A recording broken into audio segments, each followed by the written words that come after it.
This video from the answer series forms part of our question-by-question diagnostic report series. This short video highlights common errors and misconceptions articulated in the trigonometry topic of the diagnostic report. The overall performance countrywide of the trig section of the November 2023 matric exam had a 40% average achievement overall. If we look at question 5 from this topic specifically, this question had an overall average achievement of 42%. The first sub-question of question 5 had a 68% average achievement, and here are its 3 questions.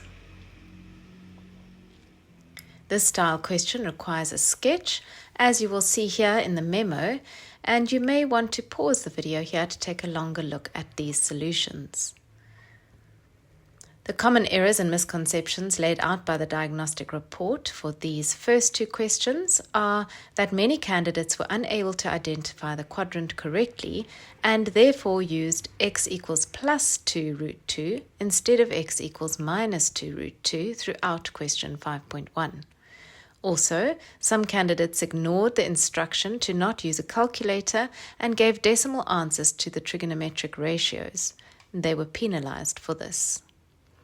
And then in question 5.1.2, some candidates were unable to write the expansion for sine 2 beta correctly, despite it being given in the information sheet.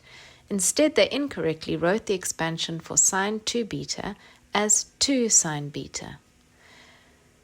And then for 5.1.3, when answering this question, some candidates were not able to reduce cos 450 degrees minus beta correctly to sine beta.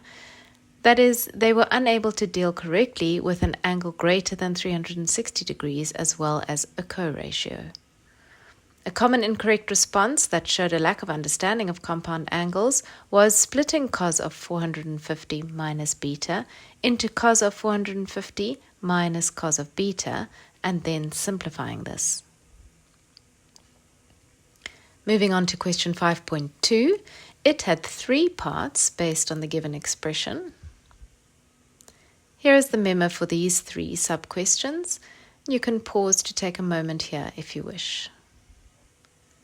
Let's look now at the common errors and misconceptions for these sub-questions, starting with question 5.2.1.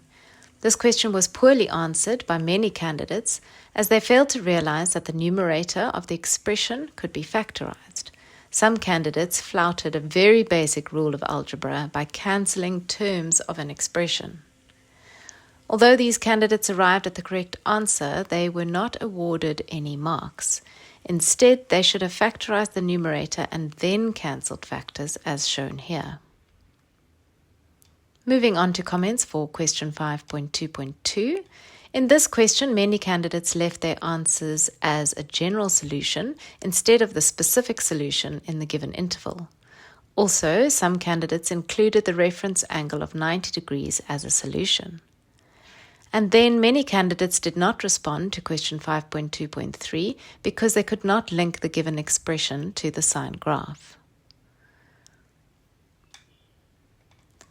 Question 5.3 was on compound angles, and here are the memos for these 2 sub-questions. The common errors and misconceptions for these 2 sub-questions are, in question 5.3.1, almost all candidates were unable to use the expansion for cos A minus B to derive the expansion for sine A minus B. They had no idea how to begin with this derivation. And in question 5.3.2, some candidates incorrectly considered sine of 48 cos x minus cos of 48 sine x to be the expansion for the cosine compound angle instead of the sine compound angle. This led to the incorrect general solution for x. And then lastly, in question 5.4, they were required to simplify this expression to a single trig ratio. And you will notice that the whole of question 5 was out of a total of 31 marks. Here is the memo, including an alternative solution. Pause if you want to have a longer look at these solution options. The common errors and misconceptions for question 5.4 was that the candidate's response to this question was poor. Some candidates started their responses incorrectly by indicating that sine of 3x was equal to sine 2x plus sine x. Other candidates incorrectly factorized the numerator by taking out what they thought was a common factor. Candidates also failed to choose the appropriate expansion for cos 2x. Consequently, they were unable to simplify the expression to a single trig ratio. Then the following are some suggestions for improvement for question 5. A. Learners find it difficult to recall the trigonometry taught in grades 10 and 11. Teachers should ensure that all learners are able to select the relevant quadrant when drawing sketches in the Cartesian plane to calculate trigonometric ratios. B. Remind learners that the same simplification skills used in algebra also apply to trigonometry. Revise addition, subtraction, and simplification of algebraic fractions with learners before teaching simplification of trigonometric expressions and proving trigonometric identities. C. Expose learners to questions on trigonometric ratios involving combinations of compound angles, angles greater than 360 degrees, and co-ratios. D.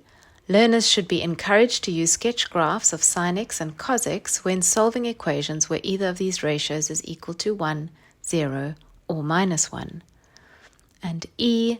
Learners should be given exercises to practice simplifying complex trigonometric expressions, proving identities, and solving complex trigonometric equations.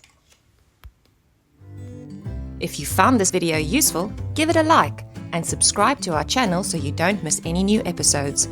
Follow us on Instagram or Facebook to stay on top of the latest TAS news and launches. So that's it for now from the Answer Series, your key to exam success.